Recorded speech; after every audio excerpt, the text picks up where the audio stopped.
Turma de Processo Civil, Procedimentos Especiais, pessoal, vamos chegando para mais uma videoaula aqui no YouTube. Pessoal, esta é a nossa segunda videoaula de inventário e partilha.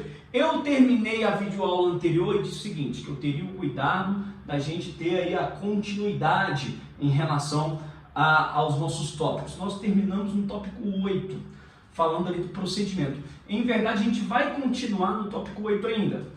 Eu vou dar continuidade a essa inteligência procedimental do inventário e partilha. Inclusive, vou resgatar algumas etapas do que nós vimos, só para não ter nenhum prejuízo neste raciocínio lógico. Senhores, olha só, não vou colocar aqui a hashtag, nosso título, inventário e partilha, não. A gente só está dando continuidade. Senhores, vamos lá. Você já sabe, vou dar revolver alguns pontos, bem rapidinho. Você já sabe que o procedimento, ele se inicia com a petição inicial. E na petição inicial vai ter a indicação do inventariante. Muito bem. Senhores, o juiz nomeia, o juiz promove a nomeação. Então coloca aqui, juiz, nomeação do inventariante e intima para prestar compromisso. Muito bem. O tempo para haver a prestação de compromisso é de 5 dias. 5 dias. Muito bem, vamos continuar aqui, ó. Prestado compromisso. Então eu tenho até 20 dias.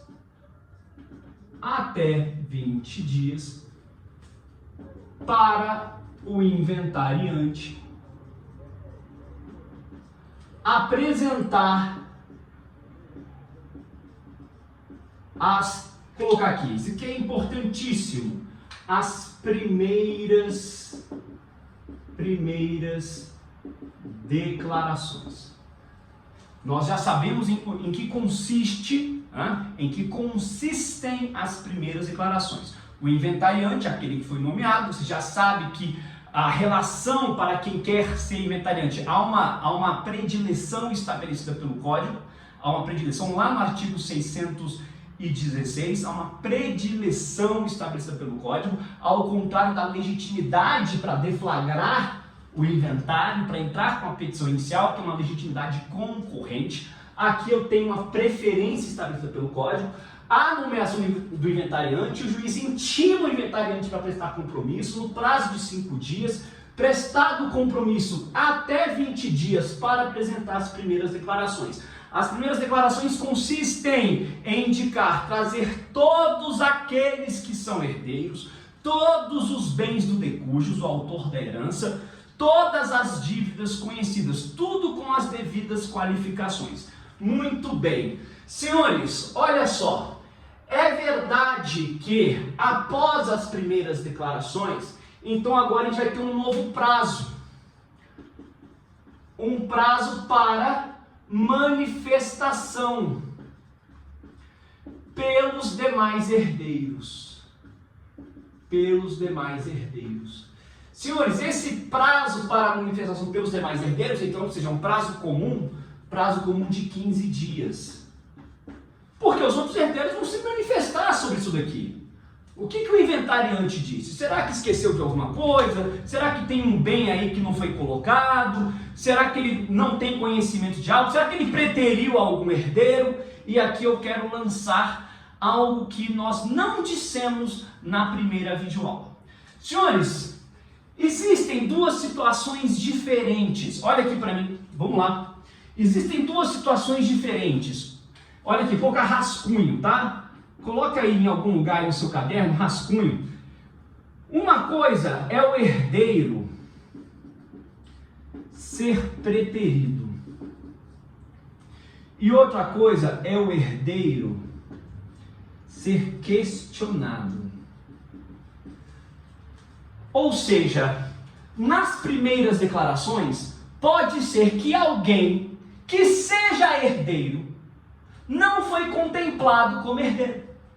O inventariante preteriu este herdeiro. O inventariante não arrolou o nome de um daqueles que tem direito à sucessão legítima.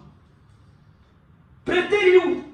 Eu tenho então aqui o herdeiro preterido. É aquele que deveria estar lá, mas não está. Ele deveria aparecer nas primeiras declarações, mas não aparece.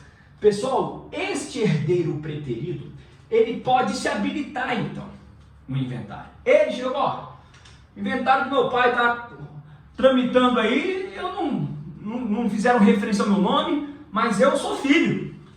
Ele pode se habilitar. Senhores, a partir do momento em que este herdeiro preterido se habilita no processo, e ele poderá fazer isso até a partilha. Até a partilha. Nesse momento em que ele se habilita, então o juiz abre prazo para todos aqueles que já estão no processo se manifestarem. O que o juiz vai fazer? Olha, tem alguém aqui dizendo que tem que participar desse inventário. Está se colocando como herdeiro, como filho. Senhores, eu havia dito, acho que disse para vocês, se não disse, vou falar agora.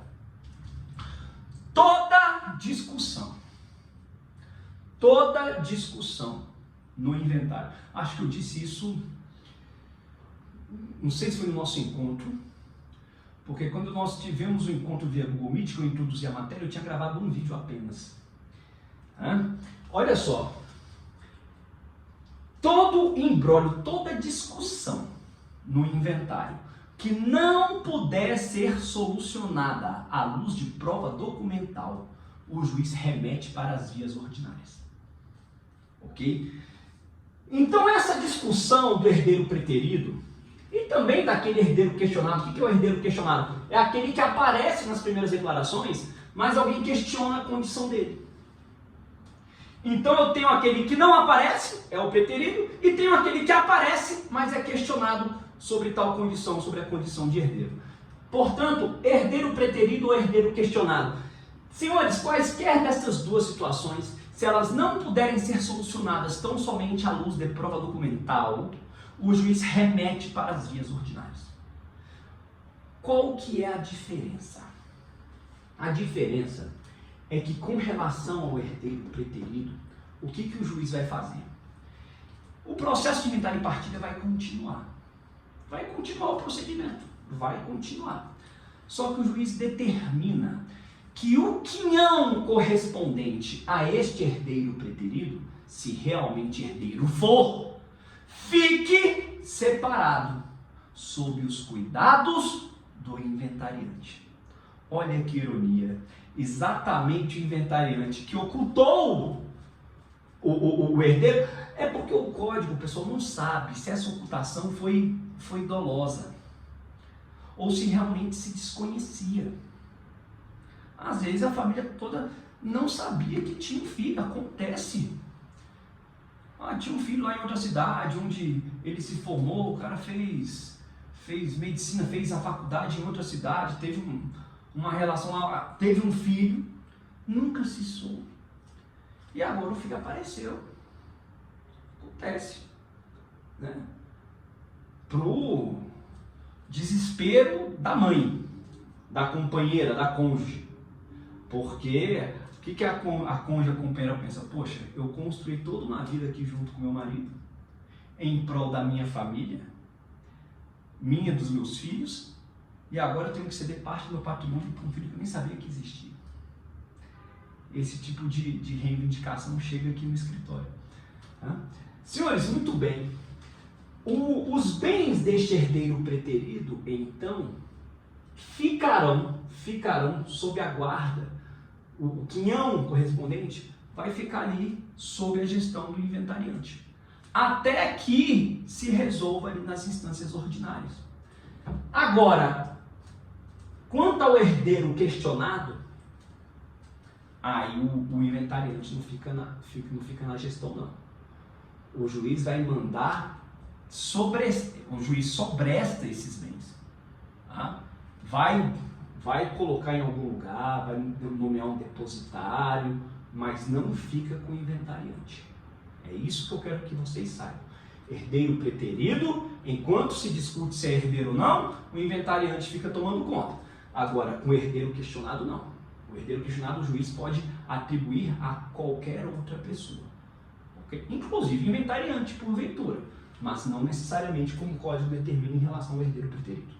Tudo bem? Beleza? Senhores, maravilha. Ok, olha só. Primeiras declarações, prazo para manifestação pelos demais herdeiros, prazo comum de 15 dias. E aí os herdeiros, o que eles podem fazer aqui? Bom, questionar se um é herdeiro, se esqueceu de alguém, se tem um bem que não foi considerado nas primeiras declarações, tem que entrar. As aplicações que porventura não foram colocadas também tem que entrar. A dívida que o inventariante desconhece tem que entrar. Pode haver uma impugnação nesse sentido. Ok, sem problema. Tá? Essa é a lógica desse prazo aqui, desse prazo comum de 15 dias. Senhores, neste mesmo prazo, olha aqui, observação. Observação. Coloque aí. No mesmo prazo, nesse prazo de 15 dias, para que os herdeiros se manifestem acerca das primeiras declarações, neste mesmo prazo, se tiver algum herdeiro que tenha recebido antecipação da herança, antecipação da legítima, ele tem que trazer a colação dos bens. Olha aí o artigo, a observação que eu quero fazer com vocês está lá no artigo 639.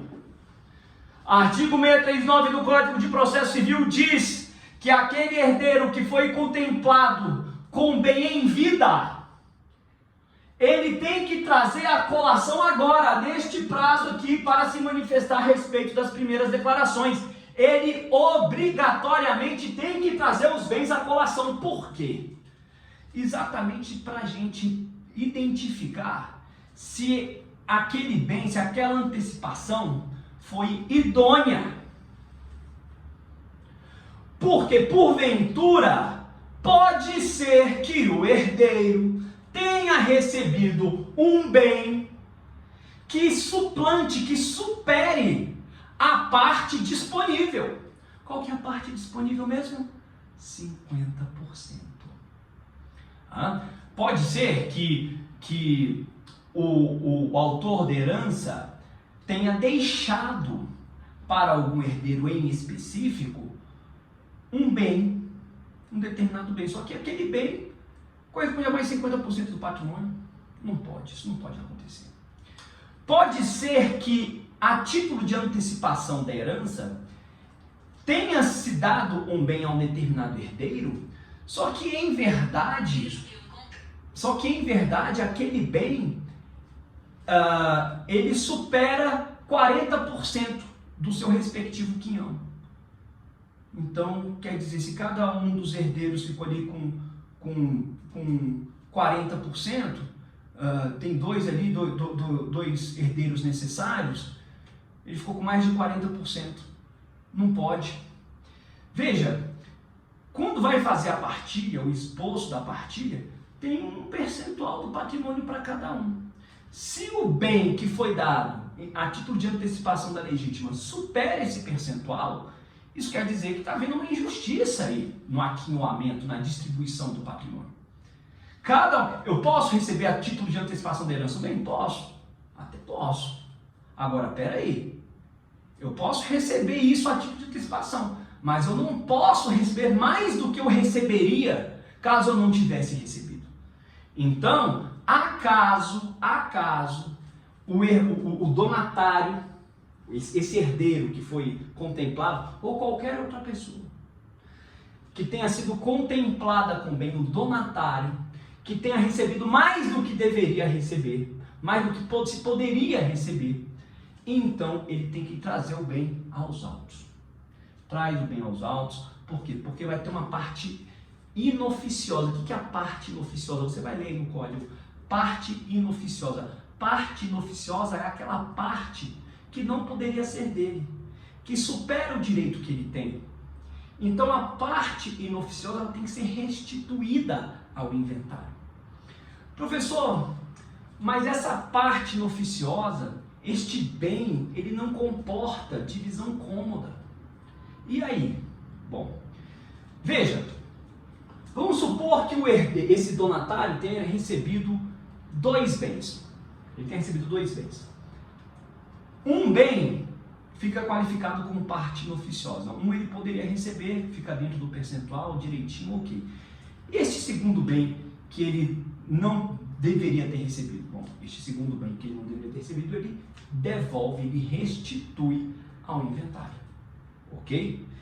Professor, e se ele recebeu um bem apenas, só que o valor desse bem supera o que ele tinha direito a receber? Bom, agora ele pode devolver, simplesmente devolver o bem ao inventário. Pode. Mas ele tem preferência para adquirir aquele bem. Ele pode indenizar o inventário. Ah, mas o outro irmão quer o mesmo bem. O outro irmão quer o mesmo bem, só que o donatário tem preferência. Ok? O donatário tem preferência na licitação. O donatário tem preferência na licitação que recai sobre o bem que contém uma parte inoficiosa. Ou seja, aquele bem cujo valor suplanta o percentual que ele teria direito.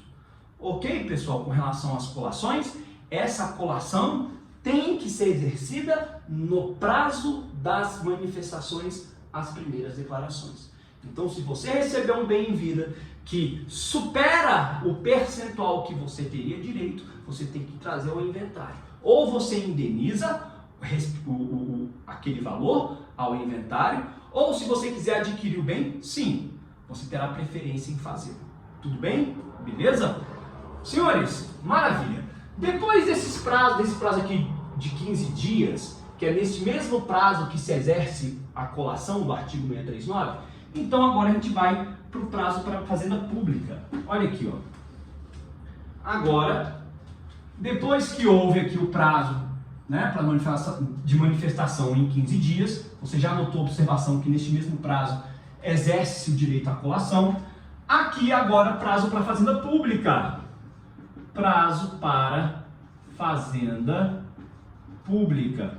Senhores, a gente chegou a comentar isso no primeiro vídeo, eu dei uma olhada, só que o seguinte, o prazo para a fazenda pública é um prazo sucessivo, fique bem claro. Primeiro o prazo aqui para os herdeiros, depois o prazo para a fazenda pública. A fazenda pública, qual que é o interesse da manifestação da fazenda pública? Ver o valor dos bens, né? Ver o valor dos bens. E aí? A fazenda pública concorda com o valor que foi indicado nas primeiras declarações? Se concordar, ok, tudo bem. Agora, e se não concordar? E se não concordar? Ela pode impugnar.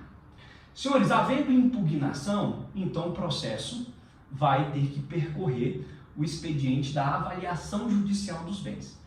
Quando que vai ocorrer a avaliação judicial dos bens? Quando houver briga, litígio sobre o valor do bem. Esse litígio pode acontecer entre os próprios herdeiros, nas manifestações em relação às primeiras declarações, ou seja, os herdeiros estão brigando entre si sobre o valor dos bens, ou, ainda que todos os herdeiros estejam concordando com o valor dos bens, a fazenda pública questiona o valor de um ou de outro.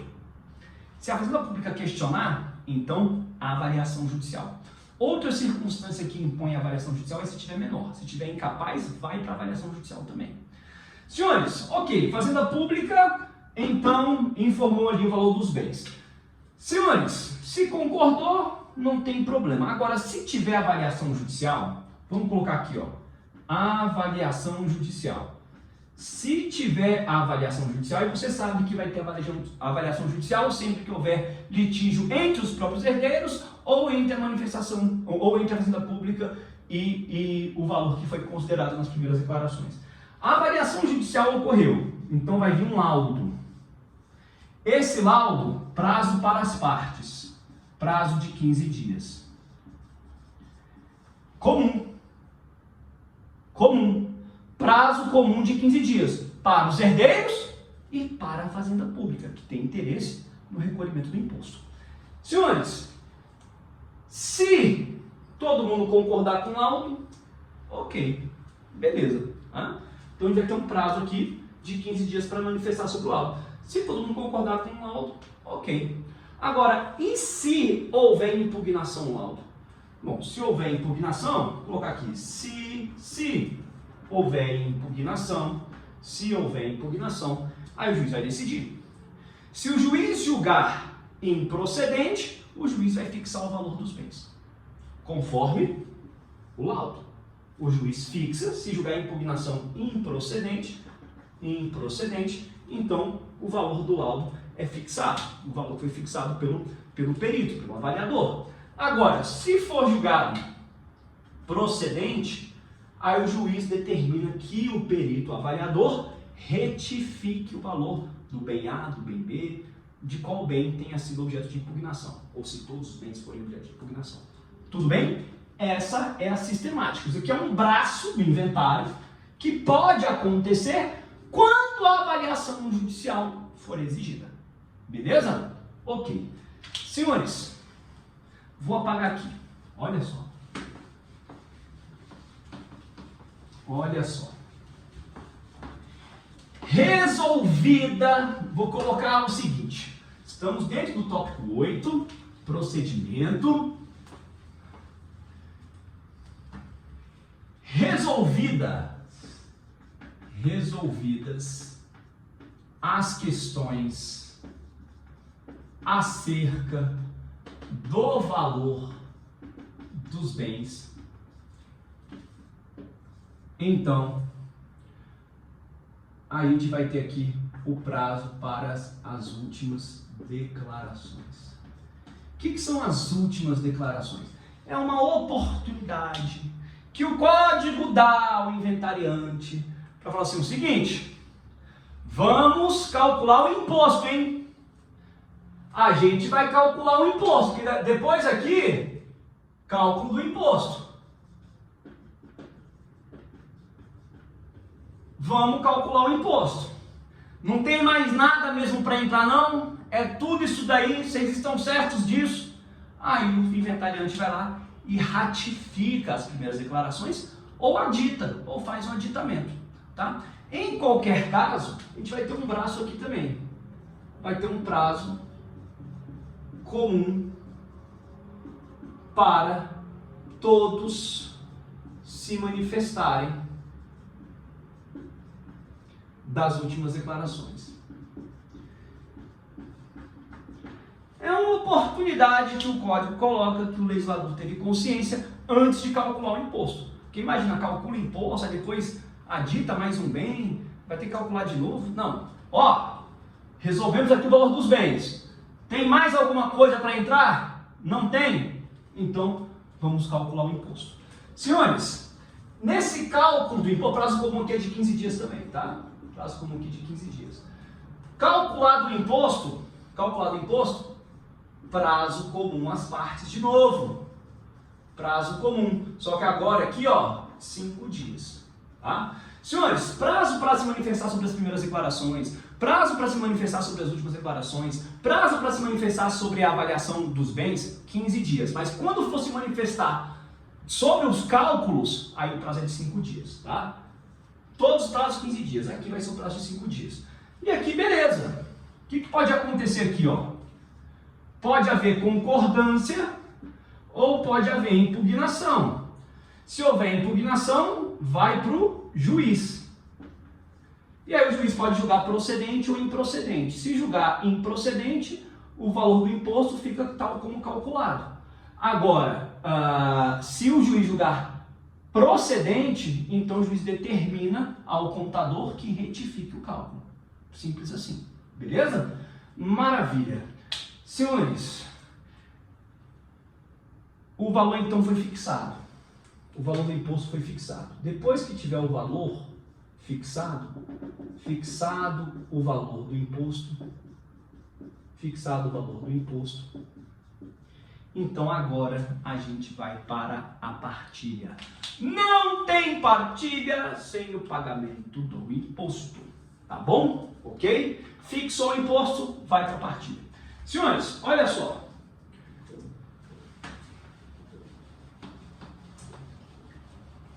Fixou o imposto, vai para a partilha.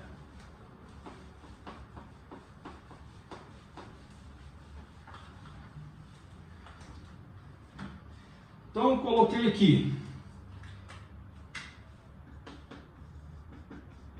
imposto pago, partilha.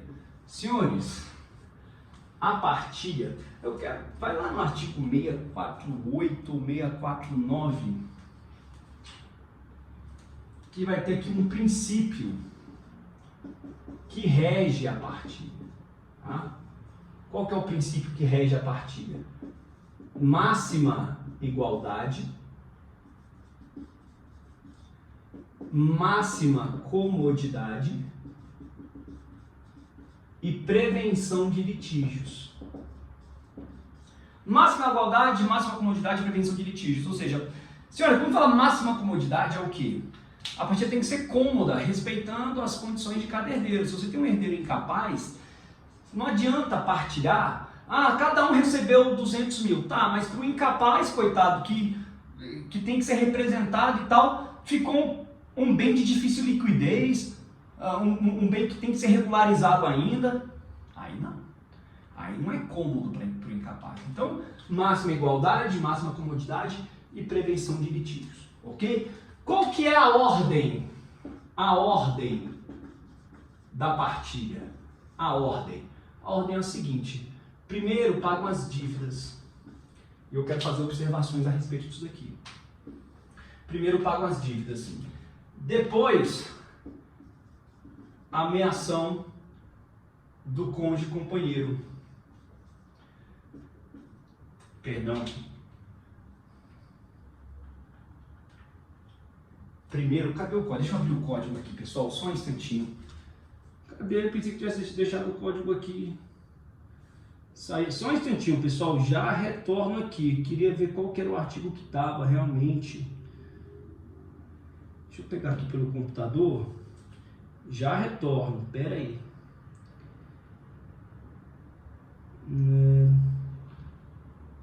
Senhores, olha só. Eu não sei qual que é o artigo. Vamos lá.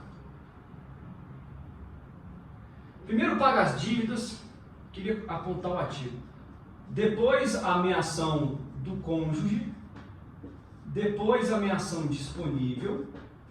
E depois os quinhões dos demais herdeiros. Primeiro pagam as dívidas. Depois separa ali o quinhão do cônjuge. Depois a ameação disponível. Aquilo que quis contemplar o autor da herança para alguém. E depois a divisão entre os demais herdeiros. É essa a ordem. Beleza? Senhores, o formal de partilha, ele faz parte, ele integra a própria sentença. A sentença pode se constituir como o próprio formal de partilha. Tem força de formal de partilha. Tá? Agora, com relação às dívidas, quando que os credores podem se habilitar? Até a partilha. Porque até a partilha o credor opõe a dívida perante o espólio.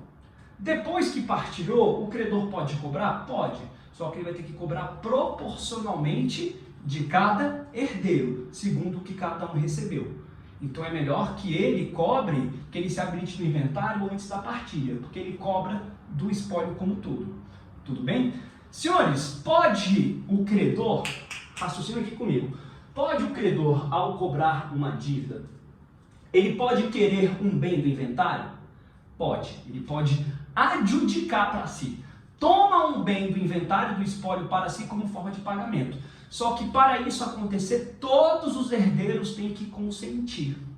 Tem que estar em concordância. Por quê? Porque se a dívida é de 50 mil e algum herdeiro achar que aquele bem vale 70, são 20 mil reais de prejuízo. Se esse herdeiro se opuser, então não vai poder ver, não poderá haver adjudicação. O herdeiro vai falar assim, olha, 20 mil aqui a gente está levando de prejuízo, a menos que o credor indenize o inventário pela quantia excedente. Beleza? Ok? Maravilha. Senhores, Partilhou, teve a sentença, e aí eu vou remeter vocês para o código, porque é muito ortodoxo. Partilha pode ser anulada? Pode ser rescindida? Pode. Aí, esses artigos aqui eu estou lembrando. Eu queria lembrar esses aqui. A partilha pode ser anulada? Pode ser rescindida? Pode. Anulação da partilha, anulação 657. Rescisão 657 e aqui 658, tá? Partilha pode ser anulada, pode ser rescindida nas hipóteses desses dispositivos. Senhores, ok, terminamos, né? Depois prolatada a sentença tem ali a força do próprio formal de partilha, princípio da partilha, ordem da partilha, e pode ser que ela seja porventura anulada ou rescindida. Eu vou compartilhar os exercícios com vocês, tá? Os exercícios vão constituir um material de segurança para a gente revisitar aí o conteúdo que a gente derramou nessas duas videoaulas. Beleza, pessoal? Obrigado, até a próxima. Tchau, tchau.